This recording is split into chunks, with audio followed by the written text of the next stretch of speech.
할렐루야. 예배에 오신 모든 성도님들을 사랑하고 환영합니다. 야고보서는 고난 가운데 있고 또한 더 큰 고난 지금 겪고 있는 고난만 해도 감당하기 어려운데 그것과 비교도 되지 않을 만큼의 더 큰 고난을 눈앞에 두고 있는 초대교회 성도들에게 야고보가 보내는 편지라고 할 수 있습니다. 그런데 이 본문의 말씀은 이제 여러 가지 시험을 당하거든 온전히 기쁘게 여기라. 지금 감당하고 있는 고난도 어렵고 힘든데 2절에서는 기쁘게 여기라고 했었어요. 왜냐하면 그것이 우리한테 유익이 되기 때문이라는 것이죠. 너희 믿음의 시련이 인내를 만들어내는 줄 너희가 알미라. 인내를 만들어내서 또 어떻게 한다고요? 인내를 온전히 이루라. 이는 너희로 온전하고 구비하여 조금도 부족함이 없게 하려 함이라. 우리가 온전해지는 데 있어서 이 고난이 우리에게 꼭 필요한 일이고 그리고 유익한 일이라고 하나님께서 아시기 때문에, 전능하신 하나님께서 그렇게 인정하시기 때문에 우리에게 이 시련과 고난이 허락되었고, 그렇기 때문에 그 하나님의 선하신 뜻을 아는 사람이라면 기쁘게 여기라 하는 것이죠. 원망하거나 불평할 것이 아니라, 우리가 환경만 보면 어떠냐 하면 시련과 시험을 당할 때에 원망하거나 불평하게 되어 있습니다. 이런 사람들을 오늘 본문에서 뭐라고 이야기하느냐 하면 마치 바람에 밀려 요동하는 바닷물결 같으니 라고 이렇게 이야기합니다. 바람에 밀려 요동하는 물결이 어떤 특징을 가지느냐 하면 작은 바람이 불면 작은 파도가 일고, 큰 바람이 불면 큰 파도가 일고, 바람이 불지 않으면 잔잔한 호수와 같은 그런 특징을 가지는 것이 바다의 파도, 물결입니다. 물결, 환경에 따라서, 상황에 따라서 민감하게 반응하는 것, 이런 사람들을 하나님께서는 뭐라고 이야기하시느냐 하면 이런 사람은 무엇이든지 주께 얻기를 생각하지 말라고 이렇게 이야기하십니다. 주께 얻기를 생각하지 말라. 환경에 따라서 얼마든지 우리가 시험에 들 수 있고 낭망할 수 있고 넘어질 수 있는 연약한 존재인데, 우리를 이렇게 연약하게 만들어 놓으신 하나님께서 우리가 그렇게 만들어 놓은 그대로 살면, 그러면 하나님으로부터 무엇이든지 얻기를 생각하지 말라고 이렇게 이야기하는 것입니다. 무엇이든지 얻을 줄로 생각하지 말라는 이 말은 그런 사람들하고는 내가 상대하기도 싫다라고 하나님께서 이렇게 이야기하고 계시는 것이죠. 이런 바람에 요동하는 사람들의 모습은 신앙적으로 보면 아주 신앙이 작은 사람이거나 아니면 믿음이 전혀 없는 사람들의 특징이다라고 이렇게 이야기할 수 있습니다. 주관이 있는 사람이라면 환경이 바뀌는 것에 대해서 어떻게 반응할까요? 주관이 있는 사람이라면 흔들리지 않습니다. 그것과 마찬가지로 믿음이 견고한 사람들은 환경이 바뀐다고 해서 그렇게 쉽게 요동하지 않습니다. 그래서 이렇게 주관이 있고 믿음이 견고한 사람들은 하나님의 사람이라고 할 수 있지만, 그렇지 못한 바람에 움직이는 물결과 같은 정도 수준의 신앙이나 자세를 가지고 있는 사람들은 하나님께서는 짐승과 같은 존재로 여기신다는 것이죠. 사람 같은 존재가 아니라 하나님 앞에 짐승과 같은 존재라고 이렇게 이야기합니다. 왜 이러냐 하면 세상은 원래 이렇게 환난과 시련이 많을 수밖에 없습니다. 사탄은 우리를 끊임없이 공격하게 되어 있어요. 왜냐하면 사탄은 하나님 나라를 대적하고, 그리고 그 목적이 뭐냐면 우리를 하나님을 대적하는 지경에까지 떨어뜨리는 게 사탄의 목적이고, 그리고 그 사탄에게 붙들려서 우리가 넘어지게 되면 어떤 공통적인 특징을 가지느냐 하면 결국은 하나님을 원망하고 대적하는 데까지 나가게 됩니다. 많은 사람들이 시험에 들어서 넘어졌을 때에 그렇게 하나님을 원망하고 대적하는 단계까지 가게 되죠. 그런 것을 하나님께서는 사정 봐주시는 것이 아니라 네가 그럴만해 라고 이렇게 인정해 주시는 것이 아니라 한 주께로부터 무엇이든지 주께 얻기를 생각하지 말라고 이렇게 단언하고 계시는 것이죠. 그래서 우리가 시험에 든다는 것이 우리 스스로 생각하기에는 연민을 가질 만하고 불쌍히 여길 만한 일인데, 신앙적인 측면에서 보면 하나님께서 용납하시는 일이 아니라는 것입니다. 기뻐하시는 일이 아니라는 것입니다. 우리가 그 가운데 오랫동안 질척거려서 되는 사건들이 아니라는 것입니다. 그래서 우리가 이 시험에 빠지지 않기 위해서는 우리가 하나님만 바라봐야 합니다. 시험에 빠지는 사람들의 특징이 뭐냐 하면 하나님을 바라보는 것이 아니라 환경을 바라보고 현상을 바라봅니다. 나는 하나님 저 사람 때문에 못 살겠어요. 하나님 나는 그 교인 그 집사님 때문에 못 견디겠어요. 나는 하나님 저 인간 때문에 나는 못 살겠어요. 이러면서 결국은 하나님 변화시켜 주시옵소서 기도해도 안 되면, 환경을 바꾸어 주시옵소서 해서 안 되면, 그러면 하나님을 원망하는 데까지 나아갑니다. 그러면서 시험에 드는 것이죠. 그렇게 원망하고 그렇게 하나님을 대적하는 데까지 가는 그런 단계는 뭐냐면 사탄이 마음대로 휘두르는 단계다라고 이렇게 이야기할 수 있습니다. 사탄에게 붙들린 상태. 교회는 열심히 다니고 헌금은 열심히 한다 할지라도 우리 마음이 사탄에게 붙들려서 사탄이 원하는 마음을 품고 사탄이 하고 싶은 말을 대언하는 입술을 가지고 있고, 그렇다면 하나님께서는 그런 성도들을 결코 이뻐하지 않으시고 그런 성도들에게 은혜 베풀지 않으신다는 것이죠. 무엇이든지 주께 얻기를 생각하지 말라고 하십니다. 사실 시험에 든 사람들이 왜 시험에 드느냐 하면 부족하기 때문에, 결핍되기 때문에 시험에 들지 않습니까? 때로는 사람에 들기도 하지만 때로는 돈 때문에 들기도 하고 때로는 건강 때문에 시험에 들기도 합니다. 결핍되어 있는 상태죠. 그런 결핍되어 있는 상태들 때문에 우리가 시험에 드는데, 하나님께서는 그런 것 때문에 바람에 있는 물결과 같이 요동하는 그 정도의 신앙은 좋은 것을 얻을 줄로 생각하지 말라고, 주님으로부터 좋은 거 얻을 줄로 생각하지 말라고 이렇게 오늘 본문은 단언하고 있다는 것이죠. 그래서 우리는 어떻습니까? 그 하나님의 그런 선하신 뜻을 우리가 알고는 있지만, 그러나 시험에 들었는 상태에서는 그 믿음이 지켜지지 않는 상태이기 때문에 억지로 강요합니다. 믿습니다 그러면서 자기 암시를 막 주는 거죠. 나는 지금 믿고 있는 상태가 아닌 것 같지만 어쨌든 믿습니다 그러면서 입술로 그렇게 강조를 하는데, 그렇게 믿습니다 그러면서 하나님 앞에 기도해도 해결되는 것이 아무것도 없다는 것이죠. 문제가 해결되지 않습니다. 하나님 앞에 간절히 기도해도 우리 마음이 정말 하나님 앞에 두 마음을 품고 이 바람에 움직이는 물결과 같은 그런 상태에서는 아무리 기도해도 하나님께서 우리에게 응답하지 않으신다고 오늘 본문은 이야기하고 있습니다. 그러면 그런 상태가 계속되면 어떻게 될까요? 그 원망은 점점 더 커져가기 시작합니다. 하나님은 이럴 수가 없어. 하나님은 나보다도 옳지 않으셔. 하나님 앞에 내가 수고한 일이 얼마나 많은데, 충성한 것이 얼마나 많은데 하나님이 나를 어떻게 이렇게 버려두실 수가 있어? 라고 이렇게 하나님을 원망하는 단계까지 가게 되는 것이죠. 그리고는 하나님으로부터 오는 도우심을 체념하는 단계까지 가게 되고, 그리고 믿음의 확신도 잃어버리기도 합니다. 정말 하나님이 계신 것일까? 그렇게 이제 생각하는 단계까지 오게 되는 것이죠. 그렇게 살아가는 겉모습은 그럴듯한데 입술로 하는 말은 하나님 은혜밖에는 없습니다 라고 이야기는 하는데, 그런데 그들의 마음이 그렇지 않을 때에, 그럴 때 하나님으로부터 우리가 얻을 수 있는 것이 없다는 것입니다. 하나님은 우리의 입술의 말 정도에 속아 넘어가시는 분이 아니십니다. 하나님은 이런 일들을 다루시는 일에 있어서 얼마나 철저하게 우리 마음들을, 우리의 신앙들을 달아보시는 하나님이신지 모릅니다.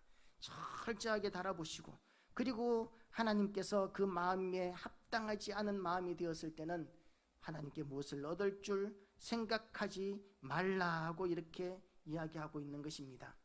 이 하나님으로부터 무엇인가 얻을 줄로 생각하지 말아야 할 그 첫 번째 대상의 사람들이 시험에 든 사람들이라는 것이죠. 시험에 들었을 때 우리는 기도의 내용들이 무엇입니까? 시험에 든 환경을 붙들고 기도하지 않습니까? 하나님, 나를 이렇게 시험에 들게 한 하나님, 나를 괴롭히는 저 인간을 하나님 치료하여 주시고 변화시켜 주시옵소서.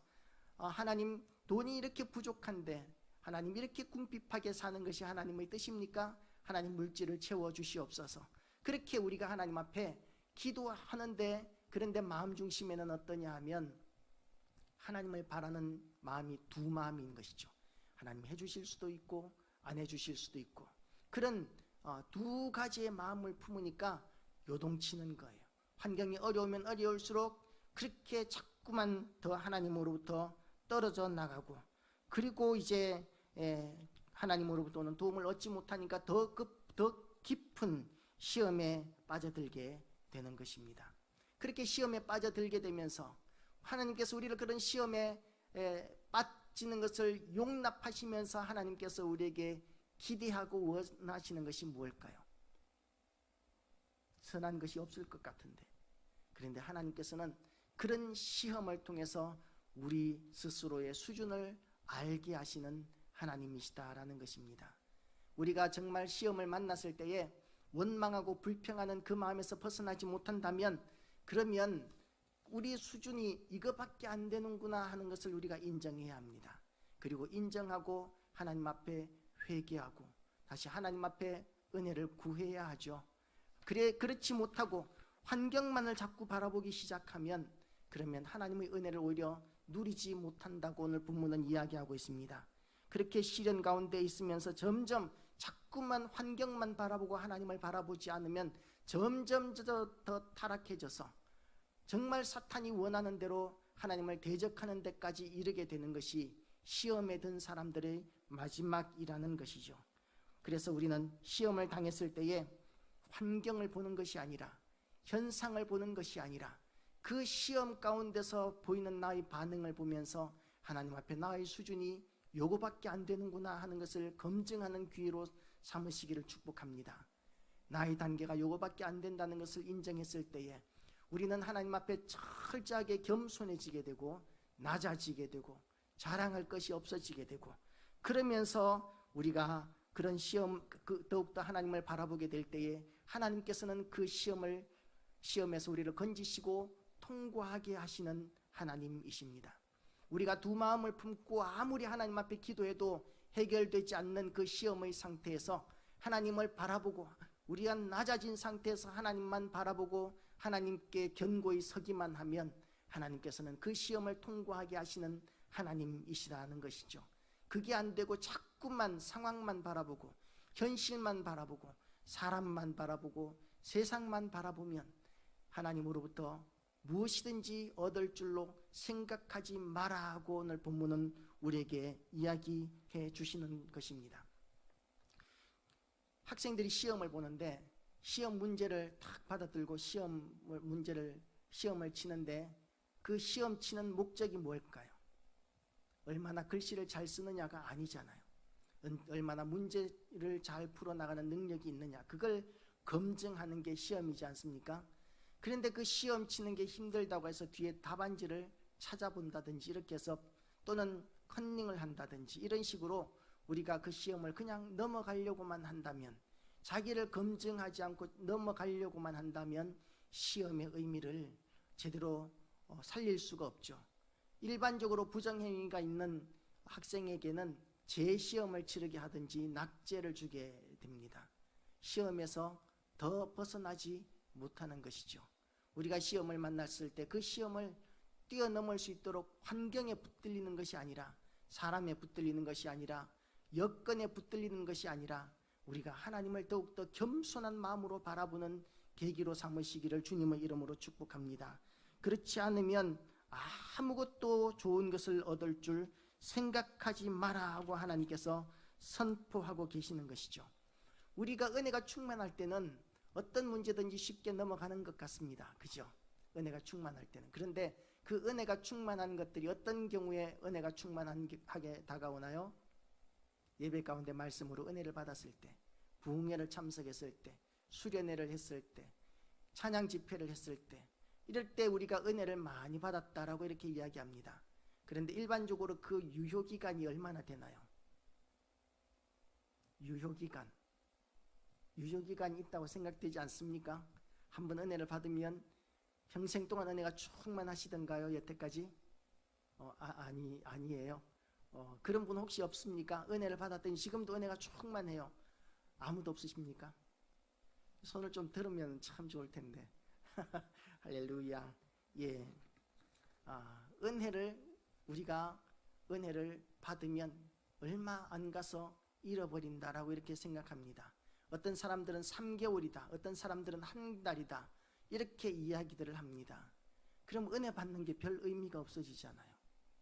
우리가 은혜는 받았는데 그 은혜가 불과 한 달, 3개월, 길게 잡아서 한 1년 간다 치더라도 그러면 은혜 받아봤자 별 의미가 없어지지 않습니까? 그런데 왜 은혜를 받아야 할까요? 하나님께서 우리에게 은혜를 넘치게 부어주기는 하십니다. 그런데 중요한 건 뭐냐 하면 그 은혜를 보존할 책임은 우리한테 있다는 것이죠. 하나님으로부터 우리가 큰 은혜를 받을 때가 있어요. 시험에 빠졌을 때에도 우리가 받을 자격이 없는 상황인데도 불구하고 하나님이 우리를 불쌍히 여기셔서 우리에게 은혜를 부어주시는 경우들도 있습니다. 그렇지만 그런 은혜가 날마다 부어지는 것이 아니에요. 우리가 시험에 들 때마다 하나님께서 은혜를 부어주시는 것이 아니에요. 그리고 우리가 은혜를 잃어버렸을 때 그 은혜를 잃어버린 상황에서 시험에 들게 되면 더 비참해지고 더 고통스러워지게 됩니다. 그렇기 때문에 우리에게는 은혜가 충만해야 됩니다. 은혜가 넘쳐야 고난도 가볍게 넘어갈 수 있고 어려운 문제도 가볍게 넘어갈 수 있는데 은혜를 받아봤자 3개월 정도의 유효기간을 우리가 일반적으로 이야기하면 은혜 받을 필요가 없지 않습니까? 그리고 이제 그 은혜를 잃어버렸을 때, 그리고 또 은혜를 잃어버리고 시험에 들게 되었을 때 우리가 가지는 일반적인 반응은 뭐냐면 결국은 또 하나님을 원망하는 단계까지 갑니다. 하나님 왜 은혜 안 부어주십니까? 하나님 은혜 부어주셔야 되잖아요. 내가 이렇게 살아갈 수 있는 방법은, 능력은 하나님으로부터 오는 은혜 말고는 내가 뭘 할 수 있습니까? 하나님 은혜 부어주셔야 내가 잘 살 수 있고 하나님 사명도 감당할 수 있지 않습니까? 이렇게 우리가 원망하면서 결국은 하나님을 원망합니다. 자, 제가 금방 한 원망이 부당해 보이십니까? 부당한가요? 예, 부당합니다. 이건 무슨 의미냐 하면 은혜를 주신 하나님을 만만히 여기는 거예요. 하나님께서 우리에게 은혜를 베풀어 주셨습니다. 그리고 그 은혜는 보존할 책임이 우리한테 있어요. 그 은혜를 보존할 책임, 믿음으로 그 은혜를 붙들 책임이 하나님께 있는 것이 아니라 우리한테 있다는 것이죠. 하나님께서 우리에게 은혜를 베풀어 주셨는데 그걸 보존하려는 헌신과 비용 지불이 있어야 합니다. 비용을 지불할 줄 알아야 합니다. 공짜로 되지 않아요. 그런데 은혜가 완전히 무너졌을 때에 비하면 그 받은 은혜를 유지하기 위해서 비용을 지불하는 것이 훨씬 저렴합니다. 믿으시기를 축복합니다. 훨씬 저렴합니다. 은혜를 받았을 때 그 은혜를 유지하기 위해서 말씀과 기도에 매진하고 그리고 헌신에 매진하게 될 때에 우리는 하나님의 은혜를 계속해서 유지할 수 있습니다. 그런데 그 은혜를 잃어버리게 되면 그러면 우리에게는 결핍이 찾아오죠. 뭘 가지고 있어도 영적인 결핍, 심리적인 결핍으로 몸부림치게 되고요. 또한 심지어는 모든 만물의 주인이신 하나님께서 외부적인 것까지 결핍하게 하실 수도 있습니다. 건강을 뺏으시거나 또는 물질을 뺏으시거나 또는 가족의 생명을 뺏으시거나 이렇게 하나님께서 우리에게 더 큰 결핍을 가져오실 수도 있습니다. 그렇지만 우리가 하나님을 바라보지 않고 우리가 은혜를 잃어버리면 그러면 그 결핍된 상태에서도 하나님으로부터 어떤 좋은 것도 얻을 줄로 생각하지 마라 하는 그런 선언을 우리가 받게 된다는 것이죠. 은혜가 있는 삶과 은혜가 없는 삶은 우리가 다 경험해 봤습니다. 비교할 수 없죠. 그 상태의 차이는 비교할 수가 없습니다. 우리는 은혜가 가득한 삶을 살기를 원합니다. 그러나 은혜가 가득한 충만한 하나님이 주신 은혜를 보존하는 삶을 살기 위한 비용을 지불하려는 사람은 그렇게 많지가 않습니다. 우리가 이제는 은혜를 유지하기 위한 비용을 아끼지 않으시기를 주님의 이름으로 축복합니다. 결단하시기를 축복합니다. 하나님, 이제는 하나님께서 우리에게 주신 은혜를 붙들고 결코 실족하거나 좌절하지 않겠습니다. 그렇게 하면 물론 완전하신 분은 하나님밖에 없어요. 하나님만이 완전하십니다. 우리는 아무리 은혜 받아도 부족합니다. 그러나 부족한 것이 점점 작아지게 될 것입니다. 더 많은 것들이 더 풍성해지고 충만해지게 될 것입니다. 그리고 하나님께서 그렇게 우리에게 채워주시고 함께 해주시는 체험, 하나님이 함께 하신다는 그 느낌, 그것이 주는 안정감과 기쁨, 이것이 얼마나 가치 있는 일인지를 우리가 안다면, 은혜를 잃어버렸을 때의 그 손실, 그 손해가 얼마나 큰 것인지를 우리가 알게 되는 것이죠. 하나님의 은혜를 굳게 붙드시기를 주님의 이름으로 축복합니다. 하나님을 바라보고 또한 간절히 사모하기만 하면 하나님께서는 얼마든지 주시는데, 우리의 완고하고 완악함으로 하나님께서 주신 은혜를 가볍게 여기면 주신 은혜도 보존하지 못할 뿐만 아니라 받을 줄로 생각할 수도 없는 그런 단계로 우리를 떨어뜨리신다라는 것입니다. 어떤 사람들은 고난을 많이 겪어요. 고난을 많이 겪으면 이제는 당할 만큼 겪을 만큼 겪었으니까 하나님께서 이제 건져주셔야 해 라고 생각하기도 합니다. 고난을 많이 겪는 것과 시험에서 건져주시는 것과는 아무 상관이 없습니다. 아무리 많은 고난을 겪어도 하나님을 바라보고 견고한 믿음의 반석 위에 서 있지 않으면, 하나님을 바라보고 은혜를 붙드는 삶으로 우리가 돌이키지 않는다면, 그 고난이 아무리 길고 크다 할지라도 하나님의 은혜를 누릴 수 없습니다. 그게 성경이 이야기하고 있는 거예요. 그런 사람은 하나님으로부터 어떤 좋은 것도 얻을 줄로 생각하지 말라고 이렇게 이야기하고 있습니다. 우리의 믿음이 견고해지시기를 주님의 이름으로 축복합니다. 우리가 하나님께서 주신 은혜를 잃어버렸기 때문에 하나님을 원망한다면 하나님 앞에 두 가지의 죄를 짓는 거예요. 두 가지의 죄. 첫 번째 죄가 뭐냐 하면 하나님이 주신 은혜를 잃어버린 죄를 우리가 짓는 것이죠. 두 번째 죄가 뭐냐 하면 하나님께서 주신 은혜를 잃어버렸기 때문에 하나님을 원망하는 죄, 그 두 가지 죄를 짓게 되는 것이죠. 우리가 하나님 앞에 견고한 삶을 살고 또한 제대로 된 성도로서의 삶을 살기 위해서는 첫 번째로 하나님의 은혜가 우리한테 임해야 합니다. 그리고 그 은혜가 우리 모두에게 임했기 때문에 우리가 지금 이 자리에 앉아 있습니다. 그리고 그 은혜를 회방하는 수많은 악한 사단의 시도와 또한 세상의 유혹들이 우리를 계속해서 공격하고 있는 가운데 우리는 은혜를 유지해야 합니다. 은혜를 유지할 책임은 우리에게 있습니다. 그런 은혜를 붙들고 그리고 그 은혜를 지키면 하나님께서 우리에게 더 큰 은혜를 부어주십니다. 은혜 가운데서 은혜를 보존하는 자들에게 하나님께서는 영적인 빈익빈 부익부의 그런 역사를 하신다는 것이죠. 세상도 물질적인 부분에 있어서도 빈익빈 부익부가 있지 않습니까? 영적인 세계에서도 영적인 빈익빈 부익부가 있다는 것이죠. 하나님께서 우리에게 주신 것을 소중히 여길 줄 아는 자들에게 하나님께서 더 많은 것을 주십니다. 그러나 하나님께서 우리에게 주신 것을 가볍게 여기는 사람들은 하나님께서 하나님을 가볍게 여기는, 하나님을 우습게 여기는 자로 여기시고 안 주신다는 것이죠.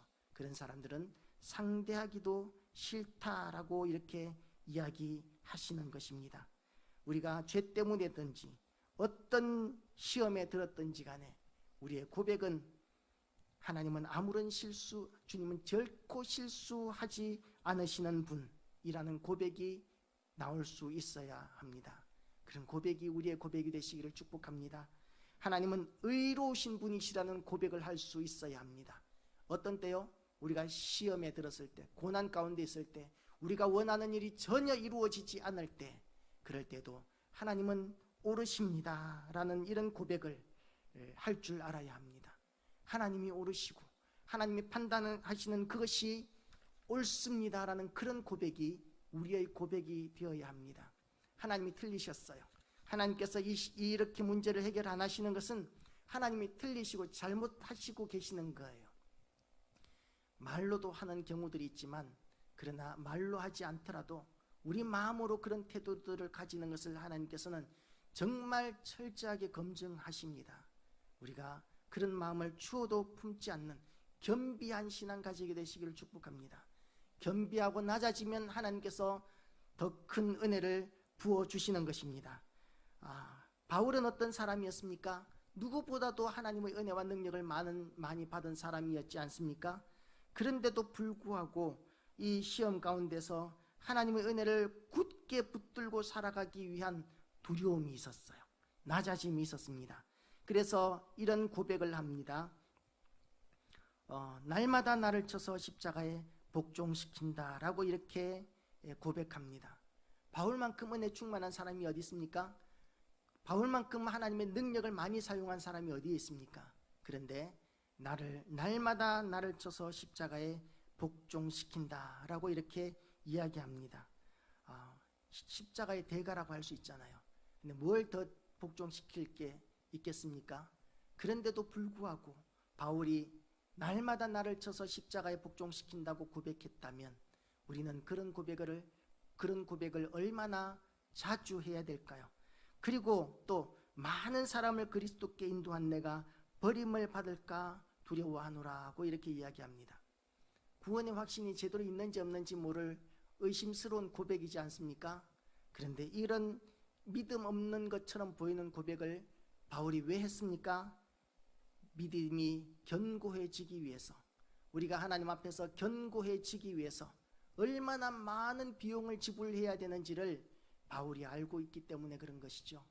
우리가 이 은혜를 유지하기 위해서 얼마나 많은 비용을 지불해야 될지 바울이 가늠하지 못했다면 우리도 가늠 못하겠죠.